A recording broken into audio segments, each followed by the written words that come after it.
and it also allows us to transact in our security. So all the uh, shortcomings or disadvantage of physical trading have been minimized by the settlement of depository.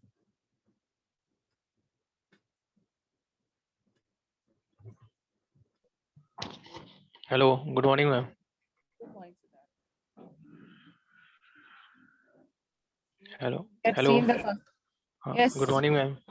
Good morning, Siddharth.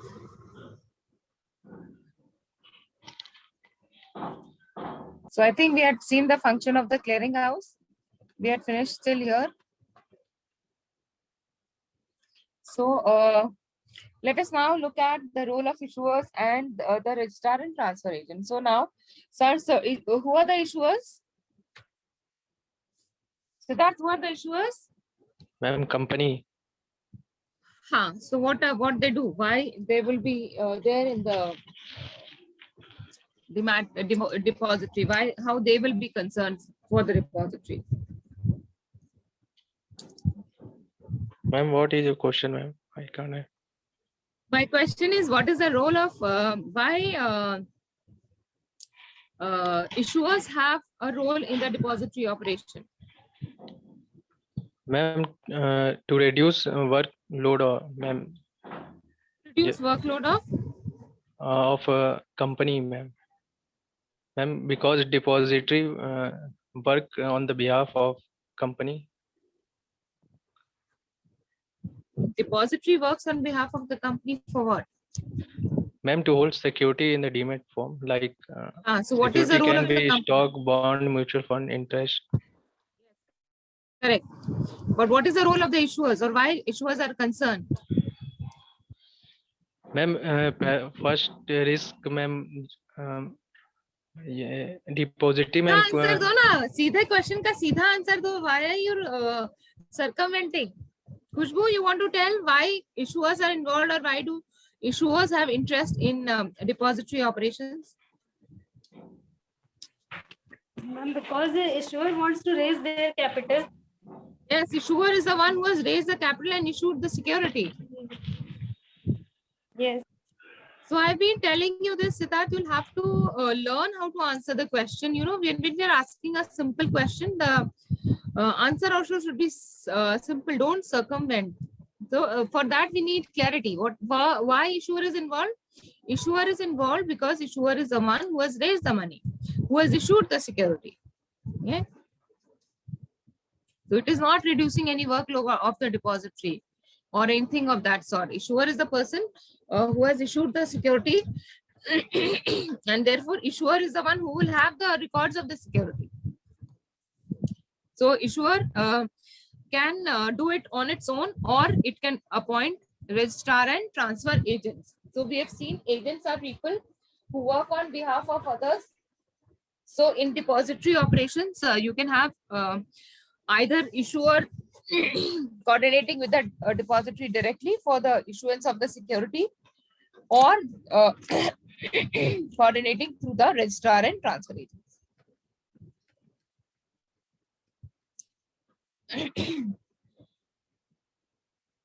So depository gives the option to hold the securities with the depository either in physical form or book entry form. But in case you want to transact, or if you want to do any transfer, then you will have to necessarily do it in demat form. Issuers of the securities are the companies or the people who have raised fund through the securities. So when a company is coming out with an issue, either IPO or a right issue or a bonus issue, they may offer a facility to hold the securities issued by it in demat form by entering into an agreement with the depository. So companies will have to enter into an agreement with the depository, which is known as a bipatriate agreement. However, if the registrar and transfer agent is doing the function on behalf of the company, then that would be a tripartite agreement between the registrar and transfer agent, the company, and the depository.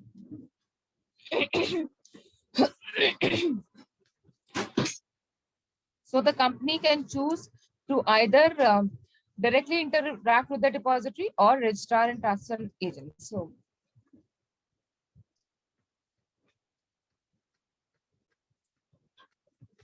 we had seen this, I think.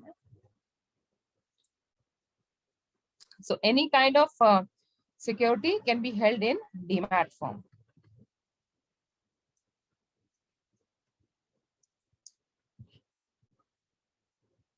Also, reconciliation has to be done between the records of depository and records with the registrar and transfer agent.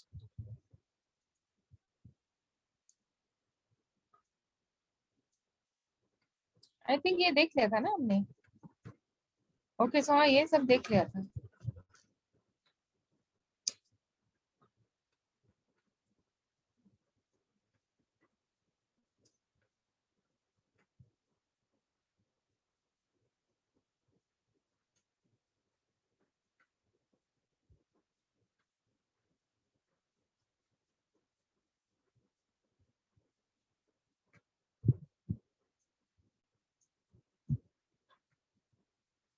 What about Rahul and Devesh? They have not joined still. Will they be joining? Ma'am Any idea? Rahul late से join करेगा. और दूसरे वाले राहुल का क्या हाल है? उसका नहीं पता मैम. राहुल यादव लेट से ज्वाइन करेगा. मैम देवेश कोरोना टेस्ट कराने गए, Oh, मैसेज किए है Telegram.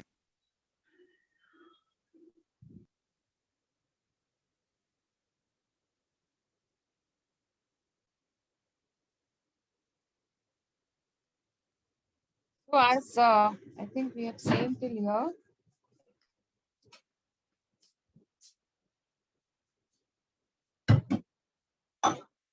So in case of any issue, the issuer or the registrar and transfer agents are required to furnish to depository allotment detail of clients who have opted for securities to be credited to their account in electronic form. This clause does not apply for government securities because for government security, the depository itself act as an agent. And the depository and the issuer or the R&D agents are responsible for accuracy, correctness of such information related to eligible securities.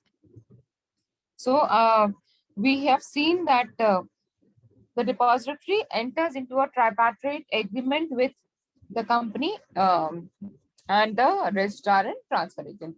So there are some important clauses which the tripartite agreement has. It says the issuer shall furnish a list of authorized officials who shall represent and interact with the depository within 15 days of execution of this agreement. The depository shall allocate unique identity code. This we had seen, no? I think this we had seen. Okay, this also we had seen. No?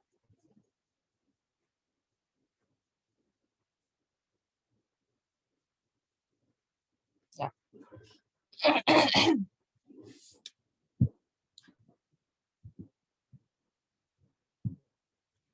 So here the agreement also specifies that in case the agent gives wrong information or wrong data, the depository would not be liable. So agent agrees that the depository shall not be liable for any loss arising out of any failure to keep full and up-to-date security copies of computer programs and data as per the policies. So any new issue, the information has to be passed to the depository, whether it is rights issue, then opening and closing dates, bonus issue, what is the issue size, what is the record date, what is the book closure, and what is the proportion of rights or bonus along with a copy of offer document. Basically, it means the depository should also be aware. Ideally, the issuer will be aware and the securities will be issued through the registrar and transfer agent, but this information also needs to be shared with the depository.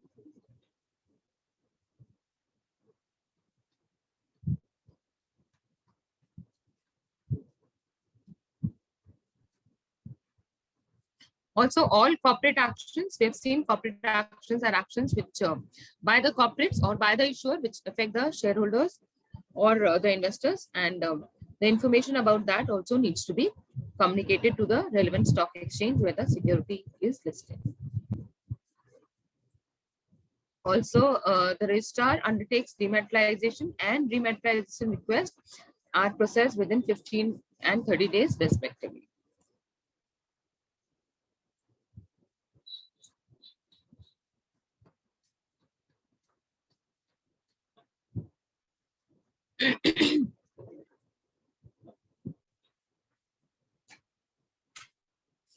Also, no dematerialization request shall be accepted when there is any prohibitory order, stop transfer attachment, order, or dispute title on the day of such request.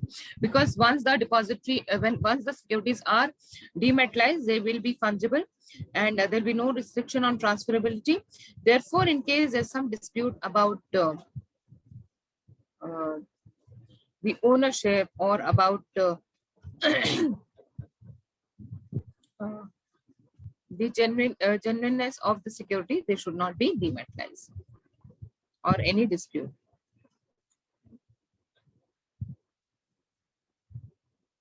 Then the depositories shall provide the details of list of beneficial owner as well as pending requests for dematerialization and rematerialization. I think also any proposed changes in the address of registered office, corporate office, or of the location should be reported to depository not less than 30 days before the date of such change. Basically, the depository should be kept updated on anything which can affect the investors.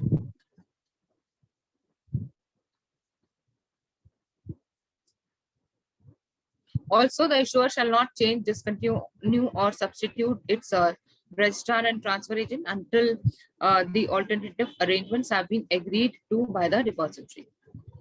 All parties to this agreement shall resolve the grievances of the beneficial owner within a period of 21 days for NSDL and 30 days as per CDSL agreement. The issuer or its R&T agent shall not assign to any person, entity, its function and obligation related to transaction with the depository without the approval of depository. So basically, depository needs to be informed.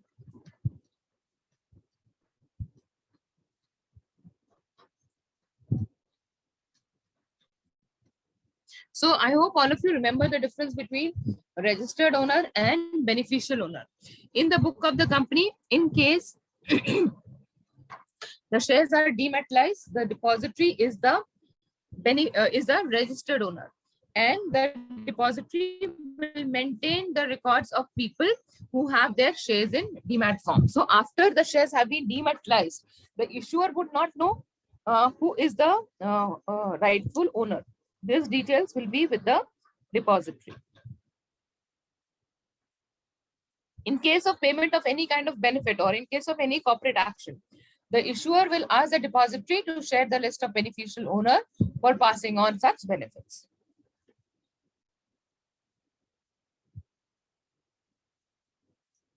The tripartite agreement also says that depository may authorize persons who have the right to enter during the regular business hour or any working day the premises of such issuer R&T agent where records relating to the depository operations are maintained. So, depository has the right to inspect or to audit. The depository shall provide the details of list of beneficial owner as well as pending requests for dematerialization and rematerialization. Where the list of beneficial owners is required as on a particular date, the same shall be provided within stipulated period. After such date or as decided by the depository from the date of receipt of such request by depository, whichever is later, NSDL has specified the period of 15 days. So I hope by now you know beneficial. You understand BO. This is beneficial owner and registered owner.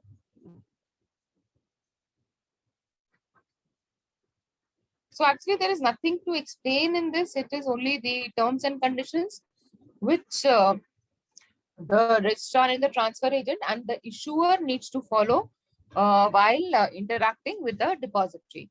However, you should be clear on the role of the depository, the role of the issuer, the role of the registrar and transfer agents, the role of clearing, the role of brokers, the role of depository participant in the trade. Other things are in just information.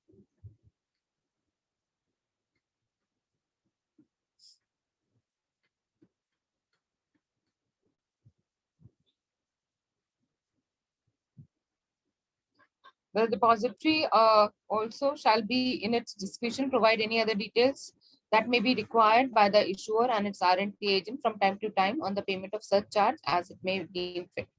So after dematerialization, the issuer and the RNT would not know who are the beneficial owners. Only the depository will know. In the books of the company, it will be shown as the registered owner as the depository for all dematerialized shares. Okay, only shares which are held in physical form, the issuer will have the details of that. Otherwise, if the shares are, if the securities are in demat form,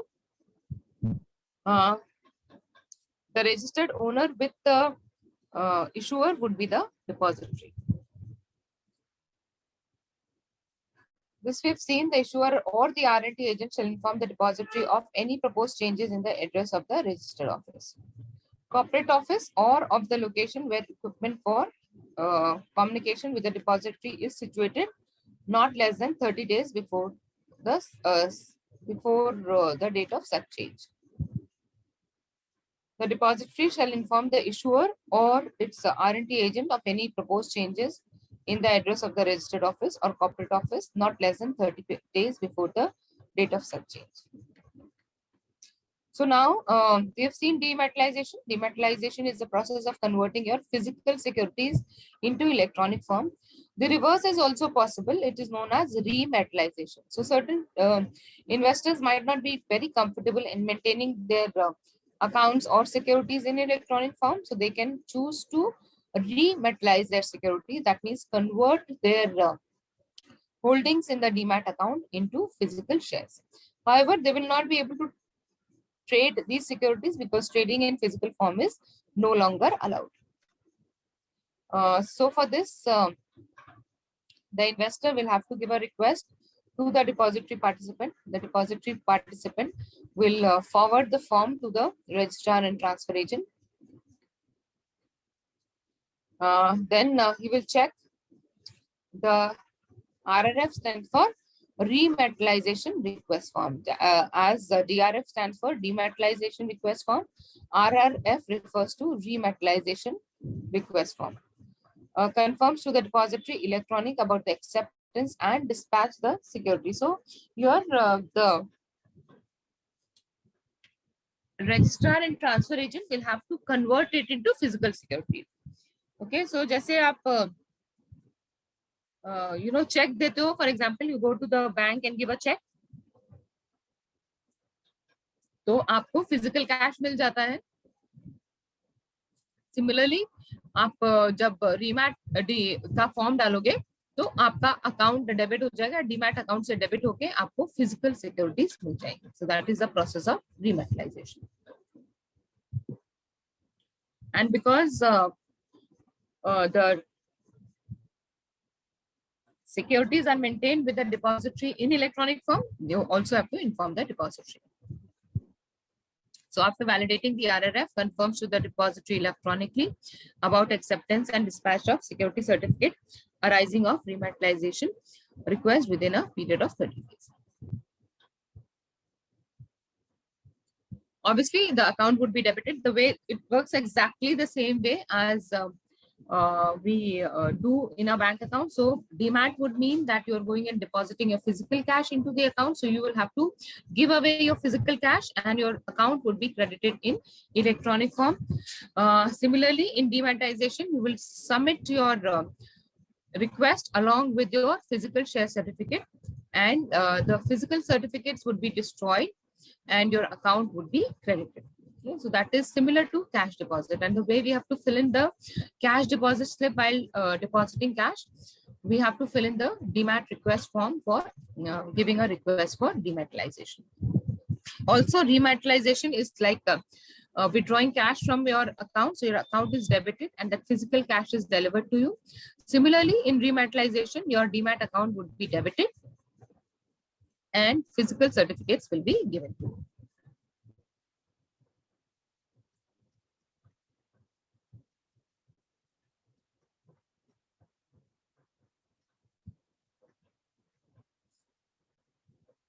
So after the securities are converted into electronic form, the issuer and RNT agents would not have the information.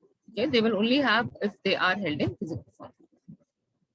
So depository electronic intimates all dematerialization requests to the respective issuer or its RNT agent, who in turn will have to verify the validity of security certificate and register of member. So if somebody is materializing, obviously the depository will have to check if these are genuine certificates. So one of the problems which we had seen associated with physical certificate was bad delivery. That means counterfeit certificate, or a certificate for which a duplicate certificate has already been issued. So for these cannot be converted. So just like in cash, if it is a counterfeit note, the bank will not give you credit.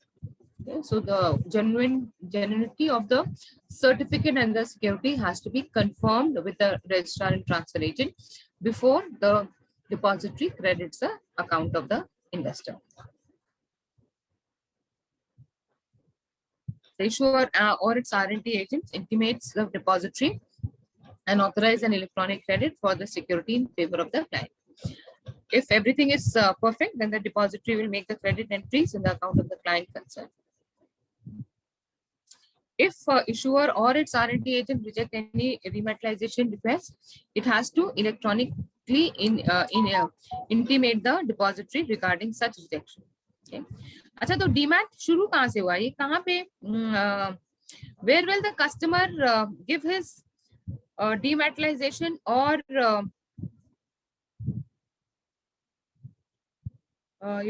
rematerialization or dematerialization request? कहाँ पे देगा investor? किसके पास देगा? Ma'am RNT agent को देगा. No. Ma'am depository participant को. Depository participant को देगा. Correct. This will be given to the depository participant क्योंकि customer depository का transaction कर रहा है और he cannot do the transaction on going to the depository. So it has to be done through the depository participants, not through the RNT. Right? Account किसके साथ है? Arpita, account किसके साथ है? डिपॉजिटरी के साथ. हाँ, डिपॉजिटरी के तो साथ. अकाउंट क्रेडिट होना होगा तो किसके पास आप जाओगे? डिपॉजिटरी के पास जाओगे ना. या यस मैम. और डिपॉजिटरी के पास तो डायरेक्टली जा नहीं सकते, इसलिए डिपॉजिटरी पार्टिसिपेंट के पास जाओगे. So I am asking questions to you in between because I am very sure that most of you have not understood the working of depository and the depository participant. Okay, so this is all information which you can read. There is nothing to explain. What is more important is to understand the concept of depository and holding the securities in electronic form. Okay.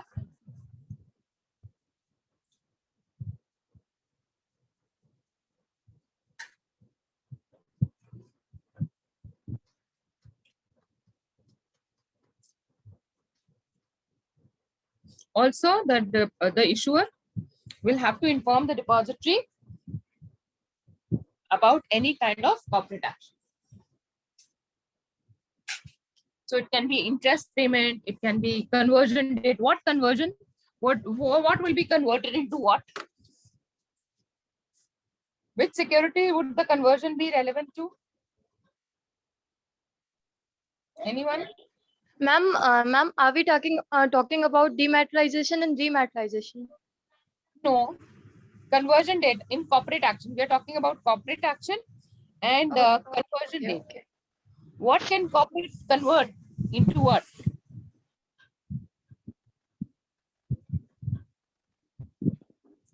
आपको अपनी जो securities है उनके बारे में Securities into cash. Arpita, does the security convert? Does the company ever convert the security into cash? No, Especially- ma'am, dividend into right issue. And No. कुछ भी कहानी बनाते हो भाई तुम लोग. उसके लिए तो आपका रिकॉर्ड डेट होगा ना. अगर company is issuing a bonus, then they would have a record date. Even if it is issuing a dividend, they will have a record date. Conversion date किस चीज के लिए होगा? कौन सी टाइप की सिक्योरिटी कन्वर्ट होती है? Okay, let me put it this way. What are the various instruments by which a company can raise the capital? We have seen it. What are the different Ma'am, kinds of debt, equity, Bond, and debenture, one more, bond, debenture. bond debenture. Yeah. So, are there any different type of debentures can the company issue, or there is only one type of debenture? Ma'am, there are convertible debenture and non-convertible. What do they convert into? Ma'am, they convert debt into equity. So what would be the conversion date? On this day, that will be converted into equity. Yes, debenture being converted to equity, Oh or God. maybe you have partly paid shares which will be converted to fully paid. So Yeah. something will be converted to something. So my my objective is for you guys to be able to relate what we have read earlier. Yeah. So सब भूलो मत, इसको relate करो, क्योंकि depository में ऐसा कुछ समझने के लिए है नहीं. It's only information. If you see, there is nothing, no concept. It is only information, but you have to make the information relevant to what we have read earlier. Yes, ma'am. Okay, so why depository would be concerned to know the conversion date?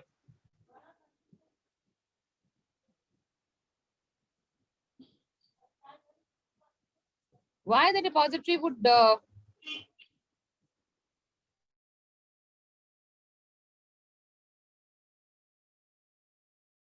because now depository is holding the shares on behalf of the beneficial owner. Okay, so it has to inform the beneficial owner as to when they can expect and who will be eligible to get this benefit. Okay, now redemption date किसके लिए होगा? Redemption किसके लिए किसमें होता है? किस type की सिक्योरिटी में होता है? Ma'am, fixed income security. Fixed income securities. हाँ, तो कंपनी के ने कोई डेट रेस किया है, कोई बॉन्ड इशू किया है, कोई डिबेंचर इशू किया है, तो उसका रिडेम्पशन. वारंट डेट मतलब इंटरेस्ट वारंट का डेट, या फिर डिविडेंड वारंट का date. Record date is the date on which the investor needs to hold the securities for getting the corporate benefit. Okay, so all these information earlier was shared with the stockbrokers so that they can inform their clients. However, now this is shared with the depository because depository holds the securities on behalf of the investor.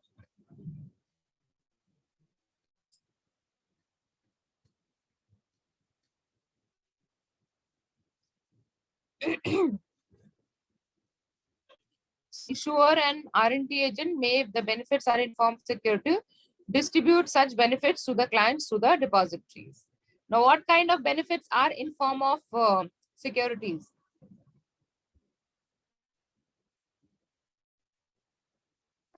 What kind of benefits are in form of securities? Anyone? Ma'am, capital appreciation and dividend. Sorry, ma'am. Sorry, ma'am. Ma'am, Capital bonus shares and right shares. bonus shares and right shares. Yes. मैं ठीक से सुन नहीं पाई थी. Also, please revise and have the understanding. यार, अगर कुछ गड़बड़ नहीं समझ में आ रहा तो पूछो दोबारा, पर ऐसे प्लीज बिना पढ़े लिखों की तरह जवाब मत दो.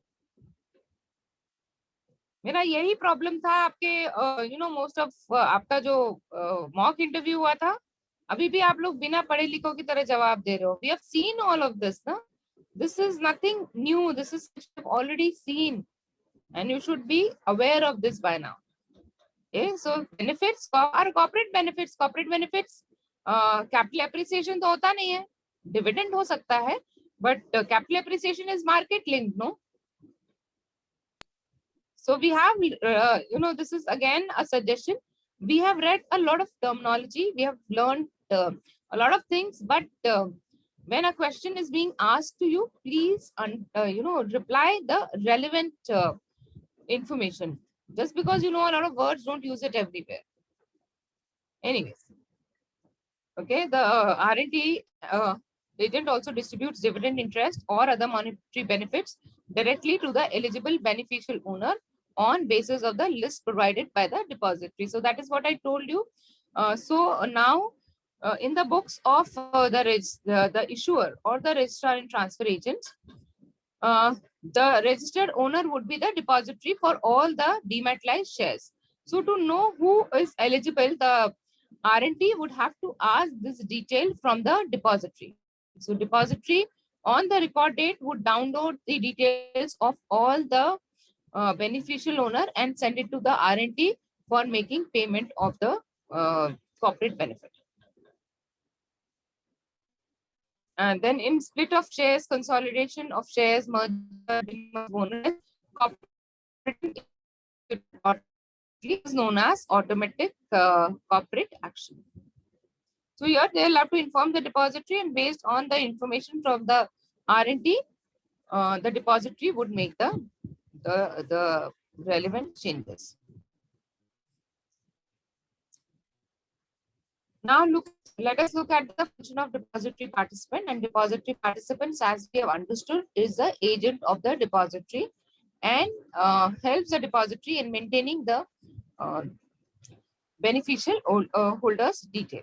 Okay, so the demat account has to be opened with the depository participant. And like the way we have to be careful while opening a saving account for Binami accounts or money laundering, we have to take care at the time of opening of a demat account as well. And we had seen that if you are opening a saving account and you don't have a PAN number, you can still give a declaration in form 60 or 61. But in case you're opening a demat account, you have to necessarily provide the PAN number, because these transactions would be all a big financial transaction, and the customer is expected to have a PAN number if it's transacting in the security market. So an investor wishing to avail depository services must first open a account with a DP registered with a depository. An investor has the option of opening an account with several DPs or opening several accounts with a single DP. And there are many depository participants. As we have seen, banks can be depository participant, NBFCs, brokers, financial institutions. So there can be many depository participants, and the customer can choose a depository participant based on the convenience and the services and also the charges. So depository participant also levy a charge for maintaining the demat account. So usually banks don't levy any kind of charge for maintaining the account, but a depository participant has some annual charges for maintaining the demat account. So fee can also be a criteria for opening a demat account. So investors have to have the freedom to choose a DP based on certain criteria like convenience, comfort, service level, safety, reputation, and charges.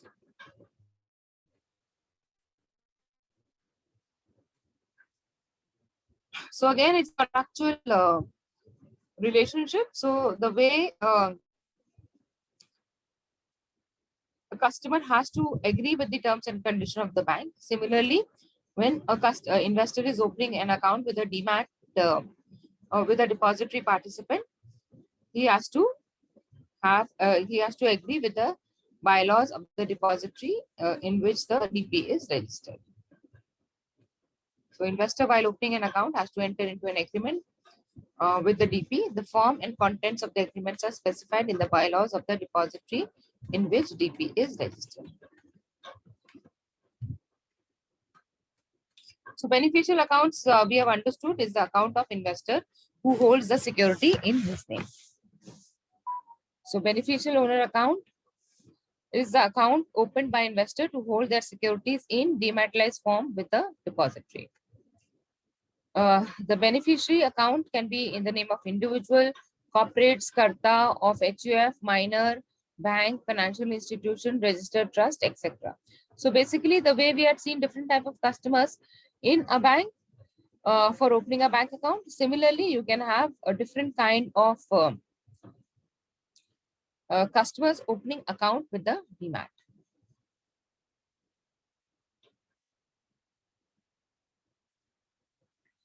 And there can be a margin account also. Margin account is available and added to the client type, resident and corporate. So margin is for, if you are trading, you have to keep a margin in form of securities.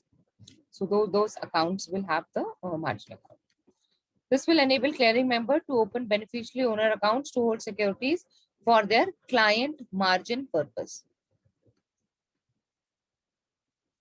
Then, promoters can also have some shares, so their account has to be maintained separately. So new subtype are also added to enable promoters to hold securities issued as promoter of the company. Depository participants are required to open separate account for their own investment. So this is one difference between bank account and depository account. Now we have seen that the bank uses can use the funds which customer keeps with them, and there is differentiation between the bank's money and the customer's money. However, in demat, the depository participant has to keep his account separate from the account of the customer. Okay. So DP are required to open separate accounts for their own investment, thereby keeping the beneficial owner account separate. So this I told you, for opening a beneficial owner account, self-attested copy of PAN card is mandatory for all clients. Also, apart from the PAN card, which can also act as your identification proof, you'll also have to provide your address proof. So copies of all documents submitted by applicant should be self-attested and accompanied by original for verification. If any proof of identity or address is in foreign language, then it has to be translated into English is required. Also, name and address of applicant mentioned on the KYC form should match the documentary proof submitted. So this we have seen in the account opening form of a bank as well. So account name has to be exactly the same as mentioned in your ID proof.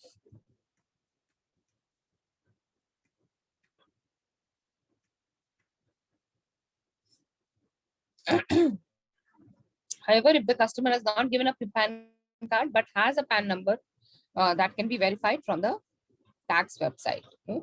So if the client has presented a document for proof of identity other than PAN card, participant may verify the PAN of their clients online at the income tax website without insisting on original PAN card. If correspondence and permanent address are different, then proofs of both have to be submitted. So we've seen this different kind of entities have to submit different kind of documents for account opening in bank as well.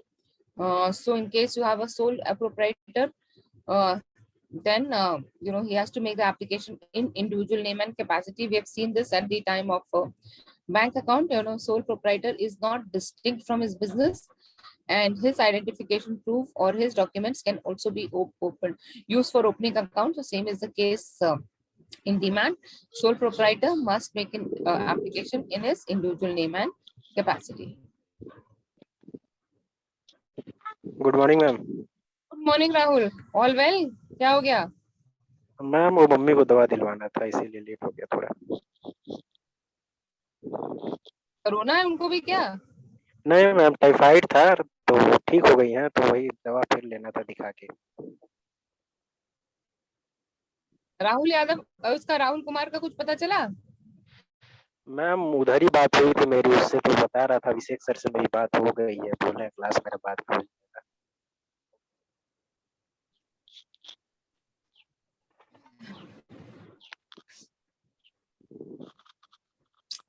So for non-resident foreign nationals, copy of passport, PIO card, OCI card, or overseas addresses proof is mandatory. Now you can have foreign entities, means foreign portfolio investment hai, we have seen that when a foreign entity want to invest in India, they can invest either directly through FDI or they can invest through FII. Okay? Now, if they're investing through the, through the this thing FII, they have to have a CIN. CIN is corporate identification number, or a DIN. So because here they will also have to, like some foreign entities, will have to have approval also from RBI sometimes. So they should either have a CIN or a DIN, which is Director Identification Number, and their passport copy should be given.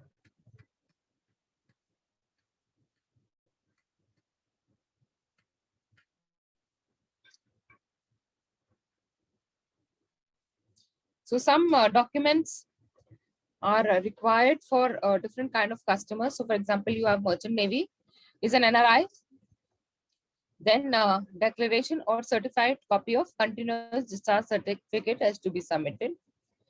Minors can also open a demat account. However, proof of date of birth is important for all minors. We had seen this at the time of bank account opening also.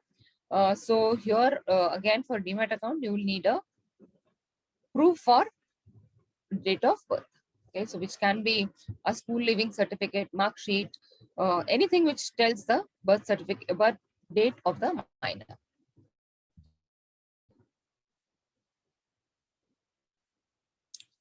And we have to be again careful of politically exposed people, as in case of your bank account. So heads of states or government, senior politicians, senior government judicials, military officers, senior executive of state, owned corporation, important political parties, etc. are politically exposed person. So how do we treat them? What is the thing we have to take care when we're opening accounts of PEPs or politically exposed people?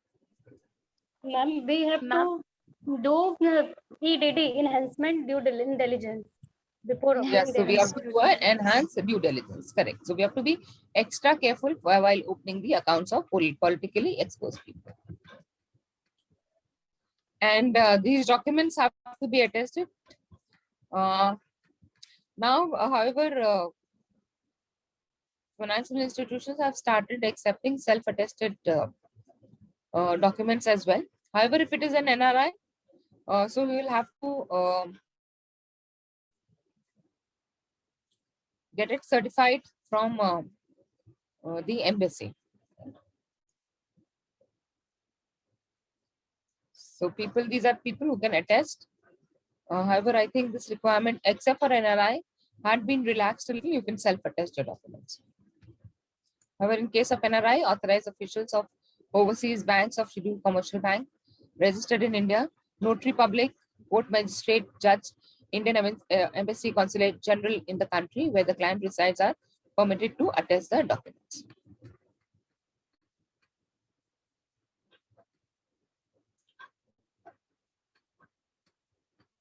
So all individual investors, or non-body corporate investors have to submit stipulated KYC application and account opening form as per the format, along with any one document as prescribed by SEBI. So the way RBI has prescribed the documents of ID proof and identity proof, similarly SEBI has also prescribed some documents.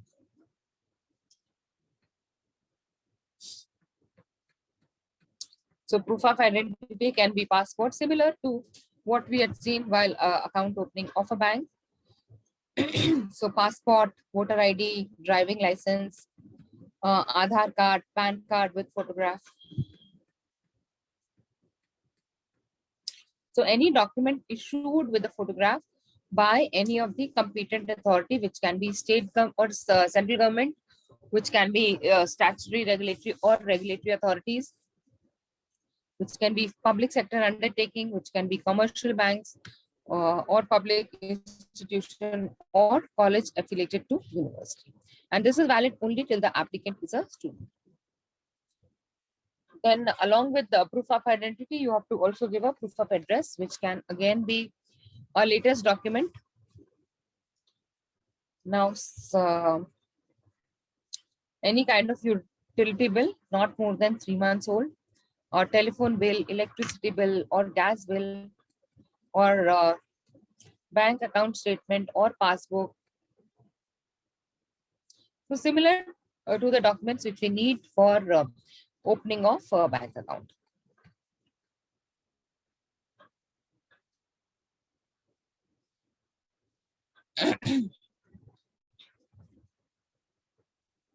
So you can just go through this.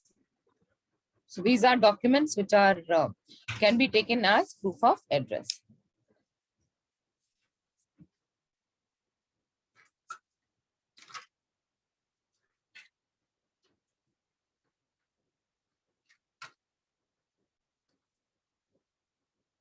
Also, in-person verification is required to be done. So any idea why are we doing this? क्यों कर रहे हैं सब चीज हम क्यों इतना तकलीफ ले रहे हैं? Anyone? Any idea why are we doing this? Why are we doing in-person verification? Why are we taking ID proof and address proof? What are we trying to achieve out of this? Ma'am, to control risk and money laundering also. Yes, to control money laundering and tax evasion and any other financial crime. So we are doing this to reduce the risk of the financial crime associated with account opening. So it can be terrorist financing, it can be Benami account, you know. So therefore we are doing due diligence before we open the account. And also in-person verification. That means you have to meet the customer when you're opening the account. So the person who's opening the account will verify the identity of the applicants. After due verification, the depository participant shall ensure that the following details are recorded on the KYC application form at the time of in-person verification. So name of the person doing IPV, his designation, organization, his signature and date. So this we have seen in also in the bank account opening. So whoever is meeting the customer needs to confirm that he has met the customer. So the DP may either affix a stamp or print the IPV detail or write the same on the KYC application form. If IPV is done through web camera, then mention IPV through web camera as well.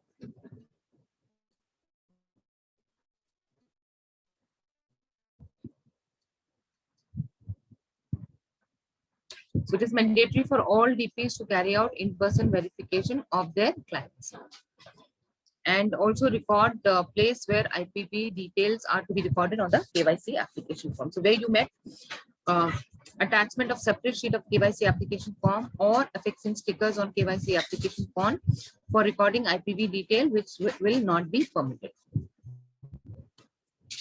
So basically the person who's opening the account is responsible for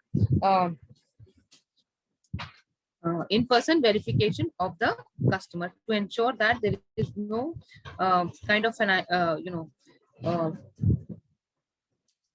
no malpractice during the time of account opening.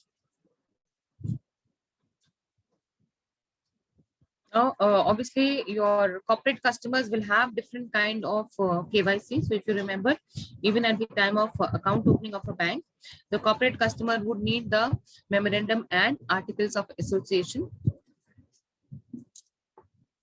and certificate of incorporation. So I hope all of you remember these three documents. These three documents were also required for opening a saving account, and the company will have to have a board of resolution. So in at the time of account opening of a bank, we have seen that the board resolution should clearly authorize the company to open a bank account with that particular bank, or in general. Similarly, the board resolution at the time of opening of a demat account should clearly specify that the company is allowed to open is authorized to open a demat account. So board resolution authorizing opening of demat account and specifying the name of the person authorized by board to operate the said demat account. And proof of address has to be the registered address. So proof of address of the corporate evidence by the document registered with company, registrar of company, or acknowledged copy of income tax return or bank statement or leave and license agreement for sale or landline, telephone bill, electricity bill, PAN card of the corporate entity. So basically the documents, the documentation is the same, okay, and the intention or the objective is also the same of KYC to reduce financial crime.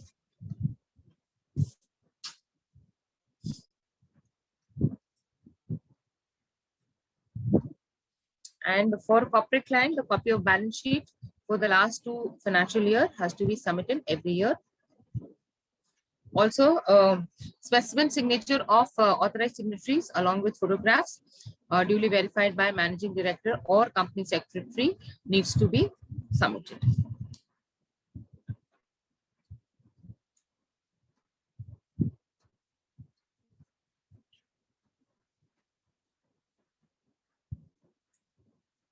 So this we were talking about. So this we have seen at the time of account opening, bank account opening also.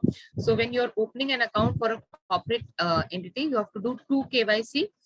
One is the KYC for the legal entity, and other is the KYC of the authorized signatories or people associated with the corporate entity.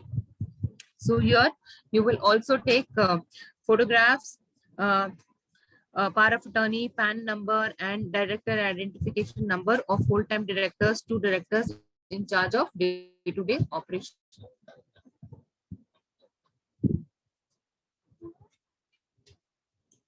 And also a copy of board resolution, because the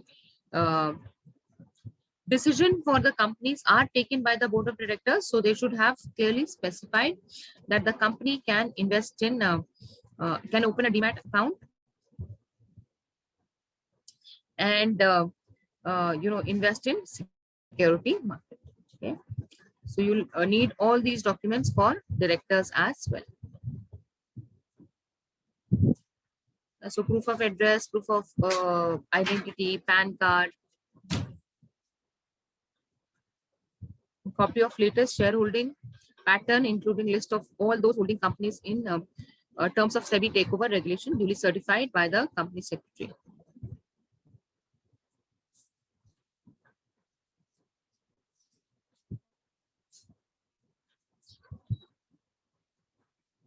So an authorized official of the depository participant shall verify the copies of proof of address, identity documents with the original documents, and write or put a stamp with the verified original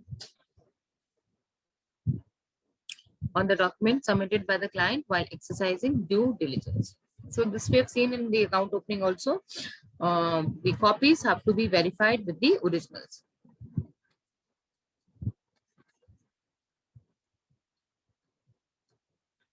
So you'll have to cross check. No, so your PAN number, PAN card would have the date of birth also. So you have to cross check it with the date of birth on the account opening form. So name of the holder, date of birth, PAN number, specimen signature, address for communication, mobile number, bank details. This additional information is required at the time of account opening of demat account, because the investment in the security markets can be done only through the bank account. No cash transaction is allowed. So you will also need the bank account. Details of nomination and occupation and financial details.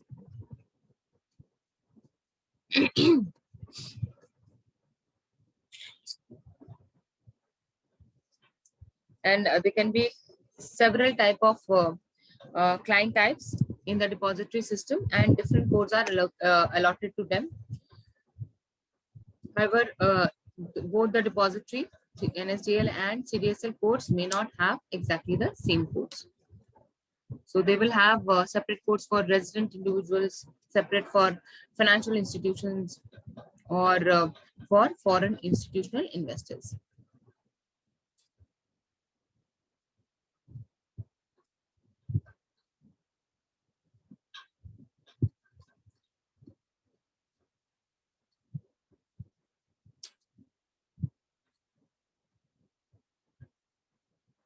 So here, when you are looking at the NRIs, NRI stands for non-resident Indian.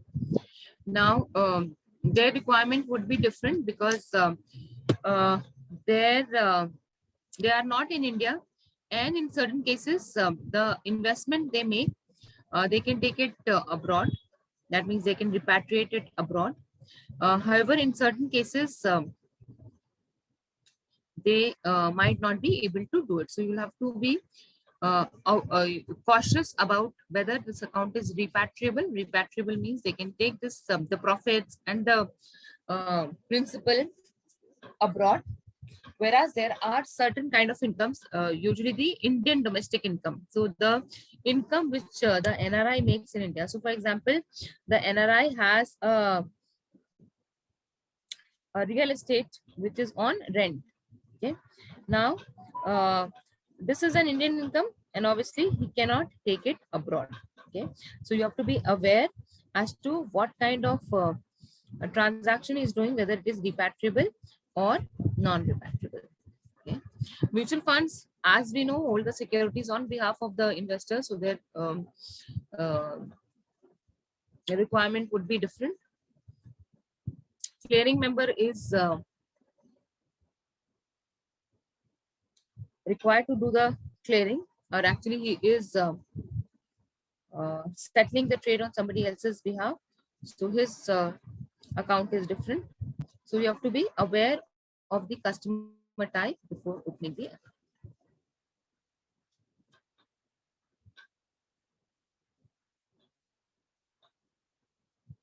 So there is no restriction on anybody opening a demat account. Domestic companies can open, government companies can open, NBFCs can open, foreign bodies can open, LLPs can open. So all the kind of non-individual entities we had seen at the time of bank account opening, all of them can open a demat account. There is no restriction on anyone to open a demat account.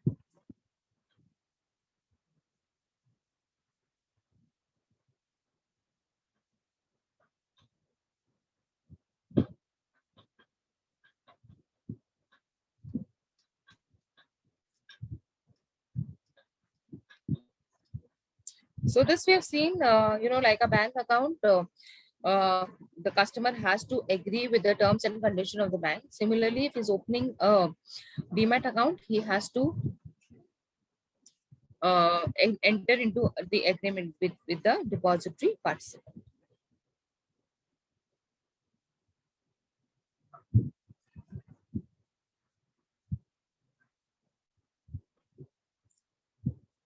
And it has to be approved by SEBI and forms a part of the depository bylaws.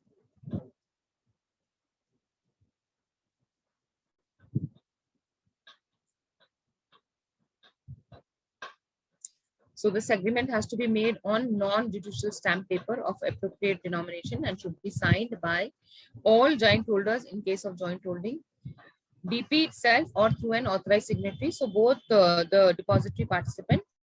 Agreement means two people are agreeing. So one is the customer and the other is the depository participant. So it has to be signed by the depository participant as well.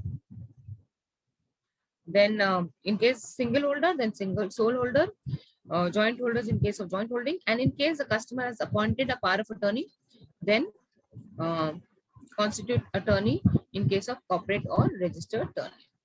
So anybody representing that entity needs to sign.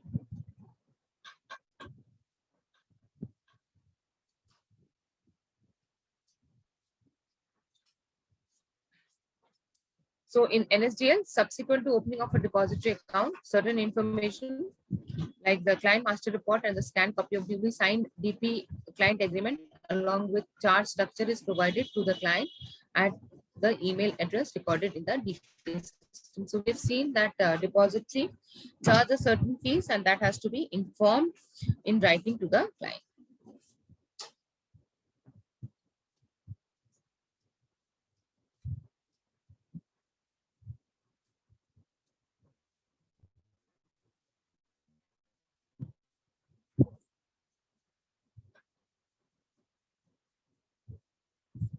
So maintain the NSDL subsequent on opening of depository account, certain information that means maintains the record of delivery, non-delivery of email to the client. So if the emails are not going, they have to be careful or not being received by the customer. When the client provides email address at the time of account opening, inform the client that such information will be sent by email to the client. Also, in case the client has opted for DIS, DIS is the delivery instruction slip. So it's like equivalent to a checkbook. So you use a checkbook to debit your, your account. For credit, you don't need to give any instructions. However, when you have maintained a Demat account, you will also have to give for, instructions for credit. So DIS is delivery instruction slip, which is used by the customer to give instructions for delivery to the depository participant. Okay. So in case of client has opted for DIS booklet along with the account opening, or in case of BSDA, now BSDA से आपको कुछ याद आ रहा है? इसमें bank का कुछ equivalent होता है BSDA के? Anyone remembers? ऐसा कुछ हमने बैंक में भी देखा था क्या? बैंक अकाउंट में देखा था?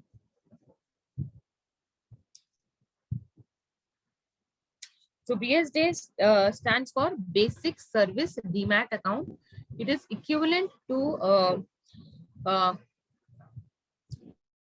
BSBDA, जो कि हमारा basic saving bank.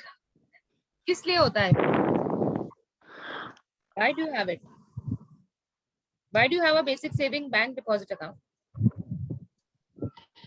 Ma'am, it is for every minimum balance zero होता है, तो no minimum balance balance. Zero होता है? क्यों होता है मैम? किस लिए होता है? मैम इसमें लिमिट भी रहता है ना मैम? मैम तो inclusion of everybody to the Yes, account. for financial inclusion, to allow even people who are in the lower state of the society who might not be able to maintain the minimum balance to open a bank account. Similarly, for giving the stock market access to,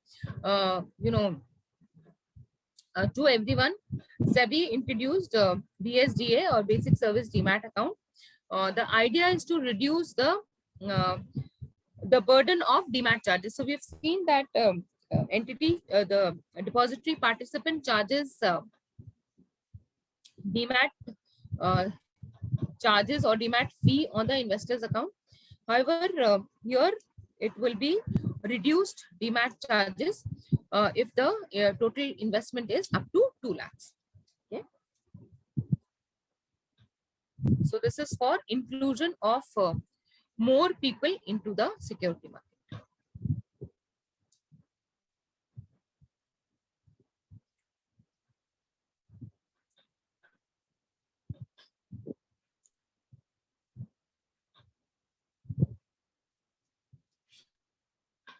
So PAN card is a mandated document. If the customer does not submit the PAN card, then transaction will not be allowed. Okay. So in respect of existing account that are frozen due to non-compliance of PAN. Frozen account means in account which transaction cannot happen.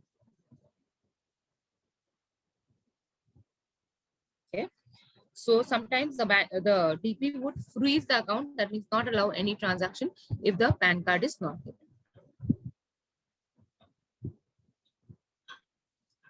So for that, they will have to get the PAN card from the customer, verify the PAN details, update the PAN field, enable PAN flag provided in the depository system application software, remove the suspension by initiating unfreeze instruction, ensure that the status of unfreeze instruction is closed settled prior to executing any other instruction in the system. So basically, this is what I was telling you. PAN card is a requirement. In a Demat account for any kind of transaction, PAN card is required. In case the customer does not give a PAN card, then the depository would put a freeze. That means they will not allow any transaction, and so in that case, the customer will have to then provide the PAN card to unfreeze his account.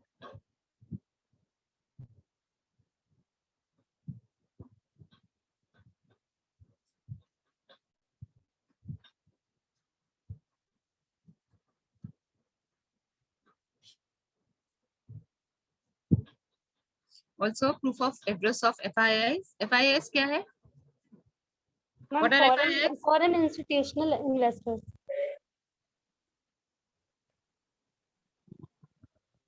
Sub-accounts, a copy of power of attorney given by the FII sub-accounts to the custodian that gives the registered address of the FII sub-accounts can be accepted as proof of interest. So for FII are foreign institutional investors, so they might, in case of their address proof, because their address can be abroad, they can give the address of the custodian.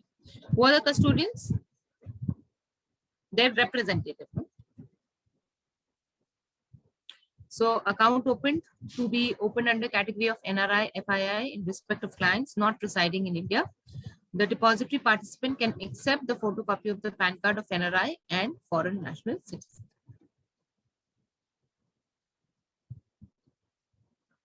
It has to be an attested PAN card. Copy of PAN card is duly signed by the account holder and attested by any one of the following entities. So this we had seen, NRIs can get their document attested at the Indian Embassy or the Consulate General or a notary public or a local banker, just to give it a genuinity.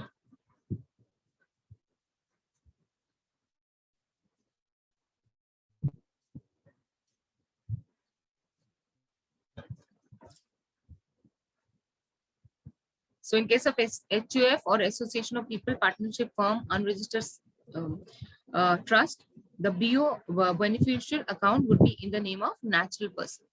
In CDSL, HUF account can be in the name of HUF entity, the way we have it in banks. For example, Mr. Sharma HUF. Okay? And Association of People, Partnership Firm, Unregistered Search shall be obtained. As regard to registered trust, corporate bodies and minors, PAN of respected entity shall be obtained when accounts are opened in their respective names.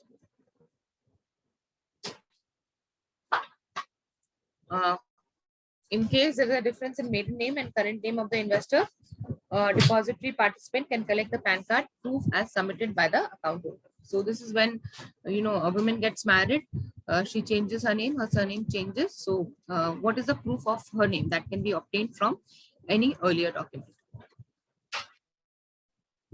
If we have seen this, a demat account can be opened maximum by 3 people, and you will have to do KYC of all the 3 people.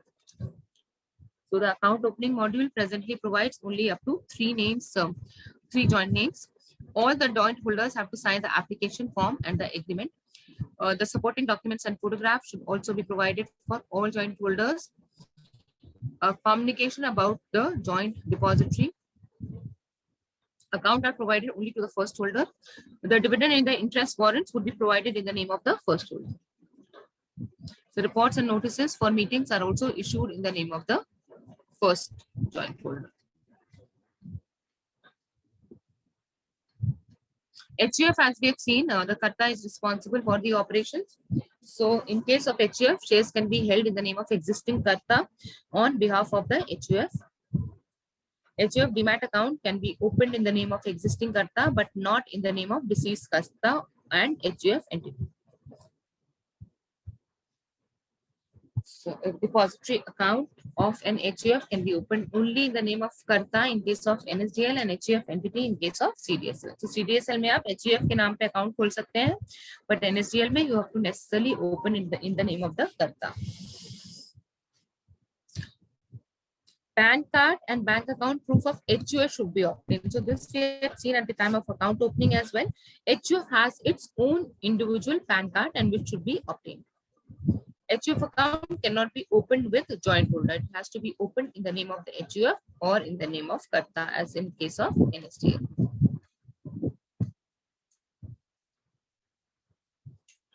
A company being an artificial person can also open a demat account, provided its memorandum authorize it to make investment in securities of other companies. So this is one document which is required also for account opening in a bank, and we have seen memorandum gives the detail of the business, what is the type of business the company can do and what are the restrictions. So memorandum of association is one important document and has to be obtained also for opening the account. A DP should obtain an attested copy of the memorandum and board resolution authorizing the opening and mode of operation of the demat account. So here you will also need to know the authorized signatories because the company obviously will not be able to sign. So you need to know who are the authorized signatories to transact on behalf of the investor.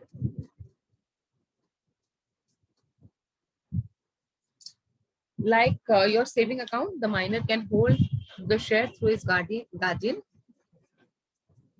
Accordingly, a minor may open a depository account only through his guardian. Now, why is this restriction? Why minor cannot open account in his own name? Any idea? Anyone? Yes, ma'am. Yes, Arpita. Because they are not eligible for contract, and the relationship is the Yeah, contract. they are not capable to contract, and this is a contractual relationship, so they will have to open their account through the guardian. Proof of date of birth is mandatory, like your bank account. So you have to obtain a copy of school, any document which gives the proof of date of birth, which can act as a proof of date of birth of the minor. And you have to obtain proof of identity, proof of address, PAN, and photograph of guardian as per the procedure stated in the bylaws and circulars, and carry out the in-person verification of the guardian. Account opened in the name of minor should not have any joint holding. So you'll have to have two KYCs, one for the guardian and another by the minor.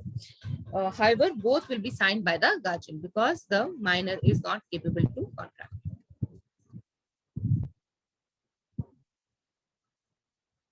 Partnership firm cannot open a depository account. So depository account cannot be opened in the name of partnership firm. It can, however, be opened as a joint account in the name of the partners. And however, we have seen we can open a joint account only up to maximum of 3 investors. The clearing member account can be opened for broker firms since partnership firms are allowed to become brokers of a stock exchange.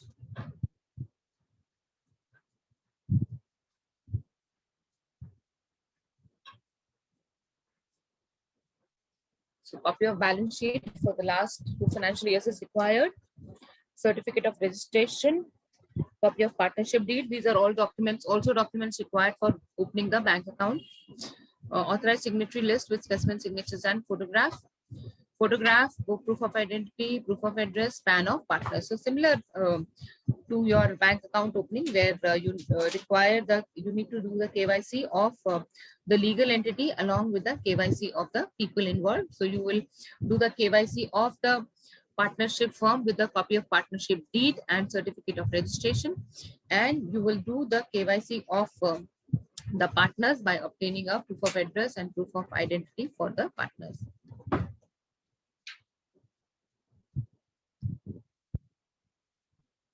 So account should be opened in the name of the partners, operated by the partners, and securities that belong to the partnership firm can be held in this account. You also need to obtain an undertaking in the prescribed format from partners to effect that the partners would comply with the provisions of the Company Act. Carry out IPV or in-person verification of such individuals and record the details in IPV as per the current procedure. As per CDSL operation, instruction partnership deed is to be taken on record.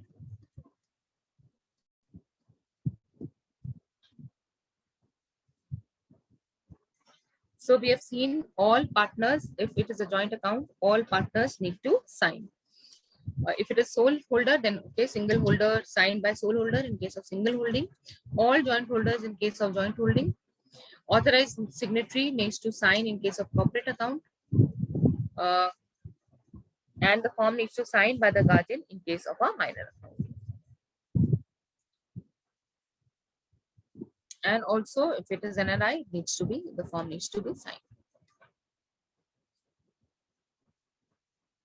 Now, even illiterate people can open the account through a thumb impression, but they have to come in person to open the account. Illiterate person should be introduced by an account holder or should be identified by the bank. Obviously, these are riskier account because this person is illiterate, doesn't read or understand the terms and conditions. So the depository participants are very careful in opening this account. So So depository participant identifies the client by verifying the photograph submitted, explain the contents or of all signed forms. Official of DP should then put his signature. Disabled clients who cannot come in person, form must be attested, and client should produce a medical certificate for his inability to sign. So these are little tricky accounts to be opened, so you have to be extra careful in case the person is not able to sign.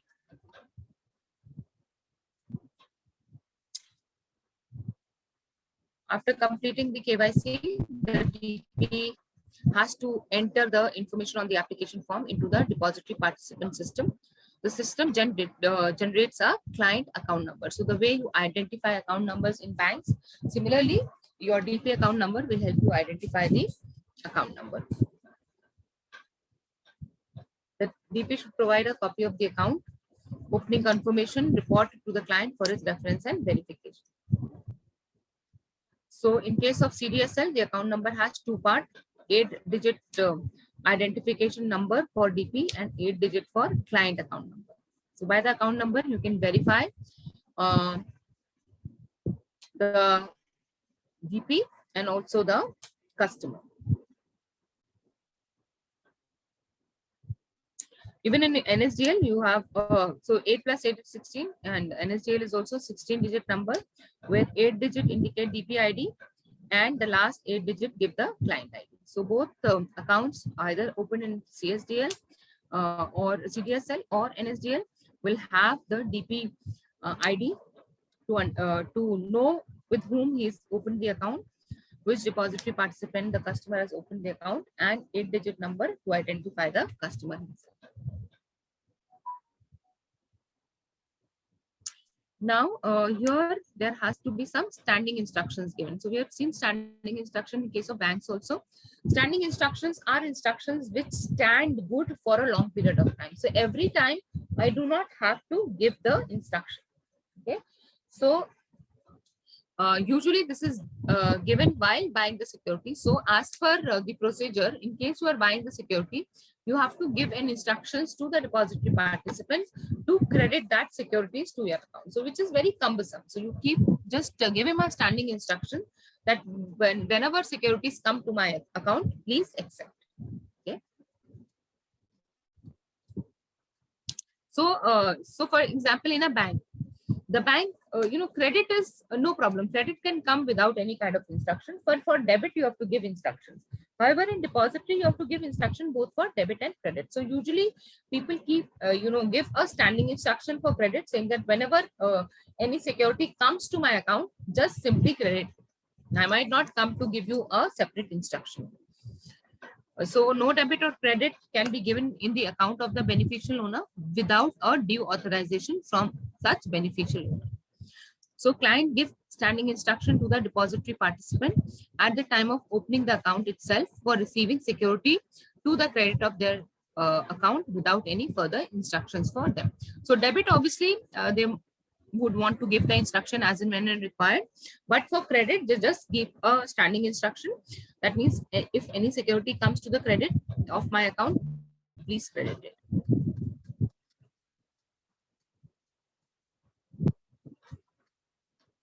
Also, the account can be operated through power of attorney.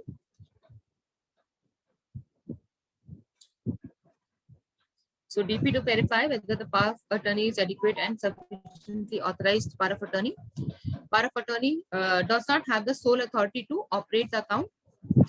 Account holder who has executed a POA cannot be denied delivery instruction slip book. So DIS जो हमने बताया था. And depository participants are not authorized to merge the security kept under various accounts of the client. So this we have seen that the depository participant cannot use the securities of the client. So we have seen that one will be the beneficial account or the account maintained by investors or people on their own behalf. Then you will have the clearing member account. Clearing members are people who facilitate clearing and settlement of a trade. So they have to maintain a separate account, also known as CM account. So that is a BO account. This is a CM account. So these entities are authorized to pay and receive payout from clearing corporation, clearing house against trade done by them or their clients are known as clearing members. All pay-in and payout transactions are carried out through clearing member accounts. All the members of stock exchange are the clearing members. So basically, they are brokers of the stock exchange who act on behalf of their customers. So these securities have to be kept separate from the beneficial owner's account. Custodians who have been permitted by stock exchange to act as clearing members. So for that, for opening a clearing member account, the clearing member has to first register itself with clearing corporation and obtain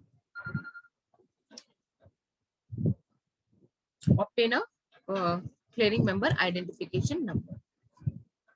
Then the depository participant should send to the depository the clearing member's account opening form, letter issued by clearing corporation, provided clearing corporation clearing member ID and copy of SEBI registration certificate.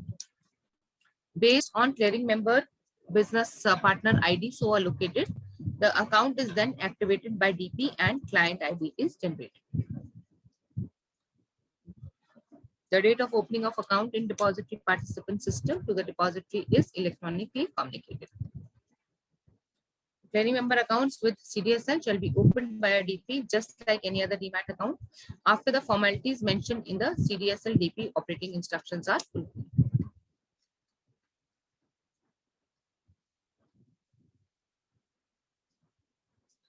So the form should have name of the clearing member, company short name, address of the registered office, telephone number, fax number or email, name and address of authorized signatory. So it is basically it would be a non-individual entity. So you will need the address of the authorized signatories as well.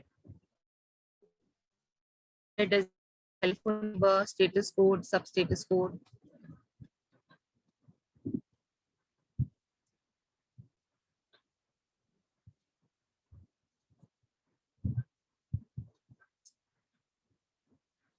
So you'll need the bank account number, bank name, branch, current account number. So you'll also need the bank account details, RBI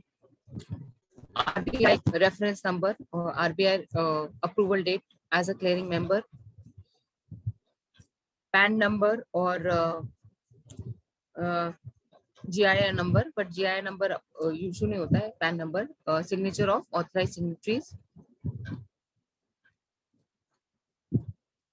So you should have name and address of the clearing member, a name and address of the clearing corporation with whom he's a member, clearing corporation ID. So if he's a member of clearing corporation, then clearing corporation would have issued an ID, clearing member ID, stock exchange clearing code, SEBI registration number, trade name, copy of board resolution for authorized signatory should also be submitted. Okay, so don't get too much confused. The concept is that your beneficial account is for individual investors or investors holding the securities in their own name. However, we also need clearing members or people who facilitate the clearing or enable the movement of securities from buyer to the seller. Now, these securities are not their securities. They are doing the transaction on somebody else's behalf. Therefore, they need to keep the securities separate, and therefore, for that, they need to open a clearing member account rather than a beneficial owner account. Okay. So I think we will take a break and then join in for closure of account. So I know it is a little drab, Arpita. Yes, ma'am. Yes, ma'am. It is a little drab, but that is how it is. There are no concepts to explain, only information, you know, which whatever terminology you don't understand, but there is, you know, no idea or no concept to explain, only information. Okay. And in the next session, we are going to see how these accounts are closed and what are the requirements. Yes, ma'am. Let's take a break and join in at Yes, 11:45. Okay, so be back by 11:45. Yes, ma'am.